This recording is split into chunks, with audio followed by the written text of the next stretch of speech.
At nandito na naman tayo sa ating no contact update segment para sa araw na ito, April 29, 2026. Ayan 'no, alamin natin ang real-time energies ng person sa iyong isipan or sa thoughts mo ngayon 'no, yung wala kayong pag-uusap, no contact, 'yan 'no, zero communication.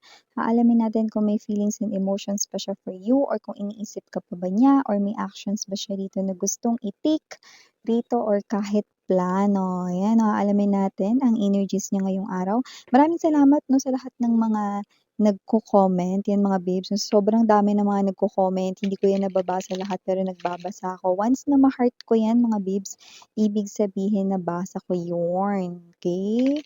So, thank you so much everybody sa inyong walang sawang love and support for me. I do appreciate each and everyone sa inyo. Okay, let us see this person's energy. Maraming salamat, Archangel Michael. Guardian Angels ni Collective. Kung hindi niyo pa meron pa po tayo na other channel. Link down below sa ating description box if interested for more collective readings. Okay? Para sa kahit na anong zodiac sign iyon. Click lang ang link down below para makarating kayo sa Dalnim, which means Goddess of the Moon in Korea. Nag-upload din tayo doon ng collective readings for all signs. Okay, at maraming salamat sa inyong lahat. Tingnan natin dito ang real-time energies. New subscribers, may name is yan. Returning Istam buyers, maraming salamat. Wala tayong gender dito. Okay, let us see the messages. Babae, lalaki, LGBT, lahat tayo welcome. 8 of Wands. 5 of Coins. Page of Wands. The Hermit. High Priestess.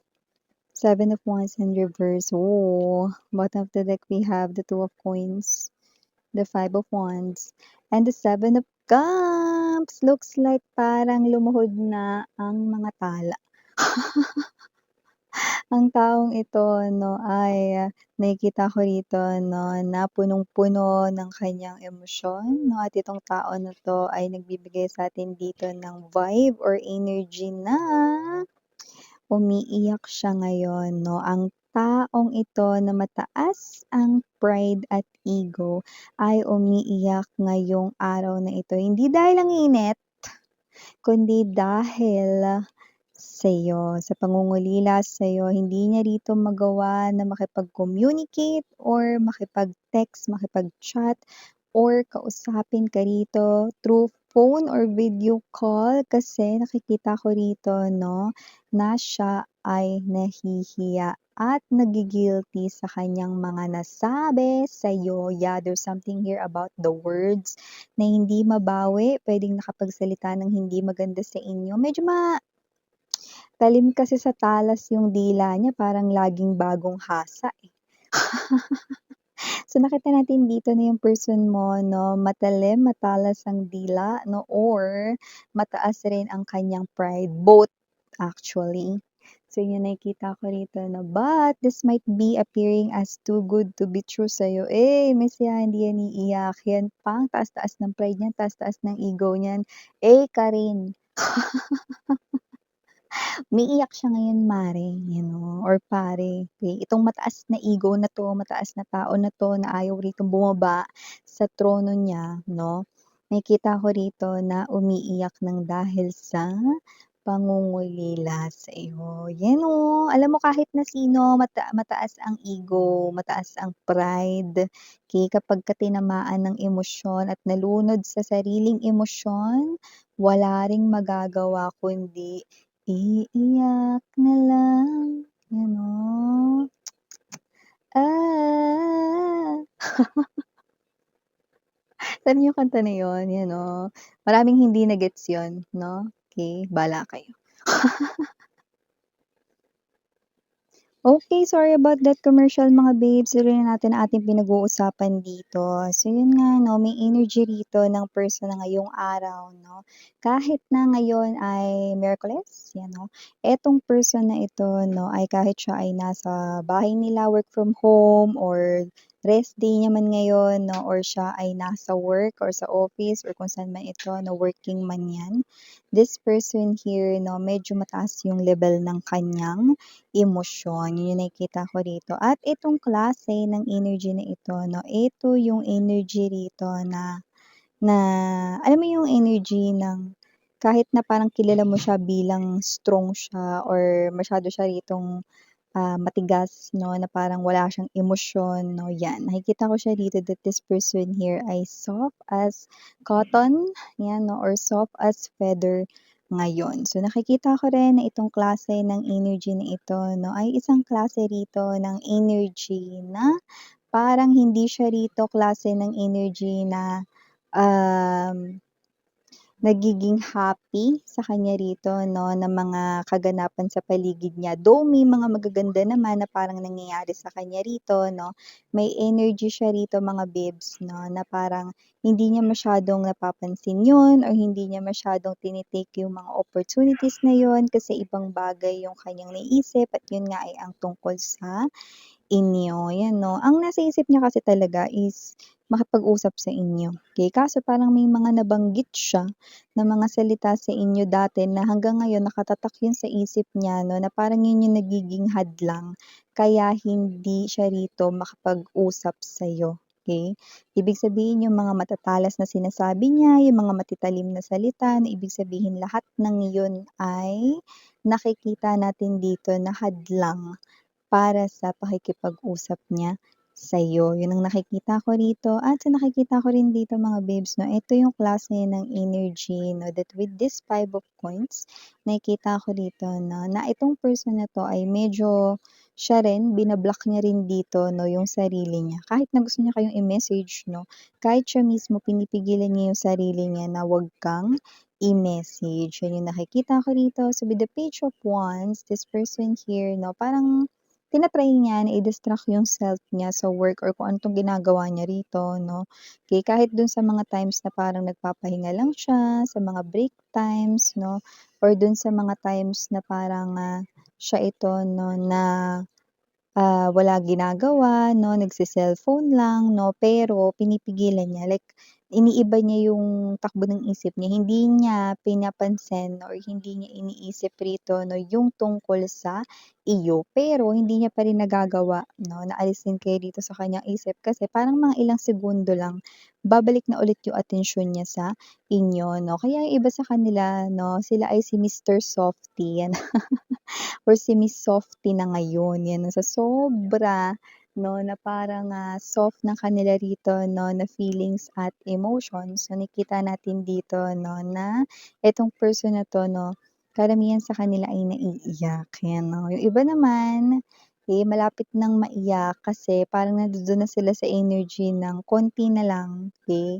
yung emosyon nila mag-uumapaw na, 'yan. So, puwedeng yung iba nag-e-excuse na kunyari magsi-CR 'no, pero naiiyak na pala, 'di ba? Tapos lalo na kapagka with this 5 of Wands energy, napag-uusapan pa rito yung parang relationship ng let's say ng ibang tao 'no, or nakakita siya rito ng parang mga couples everywhere 'no.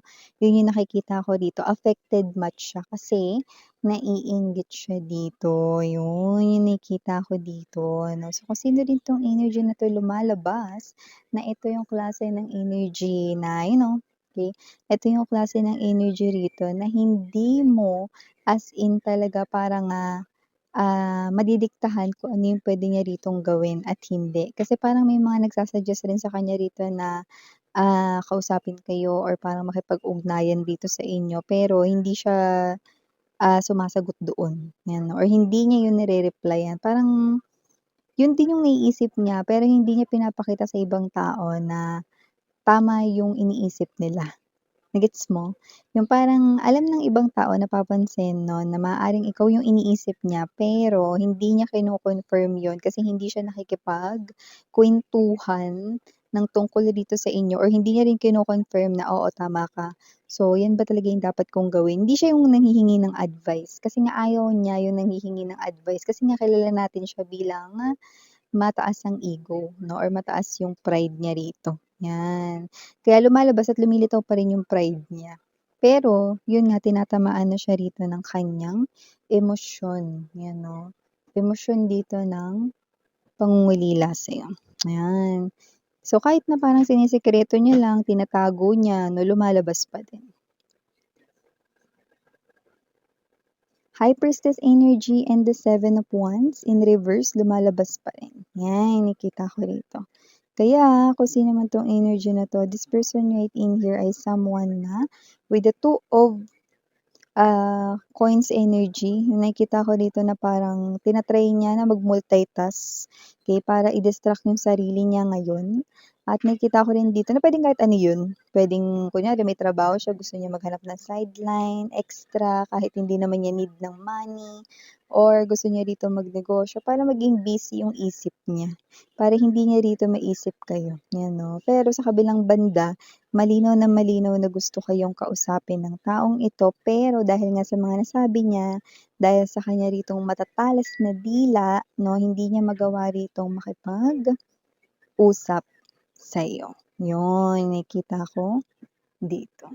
Okay, so lumalabas yun ng very evident dito. Kaya kung sino man to, kilala mo siya na parang kahit kailan hindi siya rito magsisisi, ano, hindi niya yan aaminin pero nagsisisi na siya ngayon. Kahit kailan di yan iiyak, umiiyak na nga eh. Affected much na nga siya rito. So nakikita ko rito magulo yung isip niya. This is battle of mind, 5 of Wands energy. And with the 7 of Wands in reverse, wala siya ritong parang energy ng pagkalma. Hindi kumakalma yung kanya rito, no, naisipan at hindi rin kumakalma rito ang kanya rito na damdamin, no? Lalo na nakikita niya na yung sarili niya rito na yung sarili niya yung dapat niyang sisihin dito sa kinasadlakan niyang sitwasyon ngayon. Yan yung big realization niya today. Yan. Okay? So, yun yung nakikita ko here for this person. And whoever this energy is, na wala ako nakikita rito na paggalaw ng movement dito. Pero nakikita ko rito na patuloy ka pa rin niyang iisipin. So, kahit anong gawin niya rito, papasok ka rito sa isipan niya. Oo nga, kapag ka nag-multitask siya, mawawala ka sa isipan niya rito ng ilang minuto lang. Mamaya, babalik na ulit ikaw sa isip niya. Okay? So, parang wala rin, 'di ba? So, ganong klase ng energy. Hindi gumagana or hindi nagkakaroon ng magandang resulta yung tactic or strategy niya rito, no, to forget you or not to think of you because of this multitasking things na ginagawa niya. Okay? Kasi parang alam mo yung energy ng parang after niya, basta magpahinga lang yung isip niya, may isip ka na niya ulit. 'Pag wala na siyang ginagawa, yun, matic, kumbaga parang automatic na. Yun.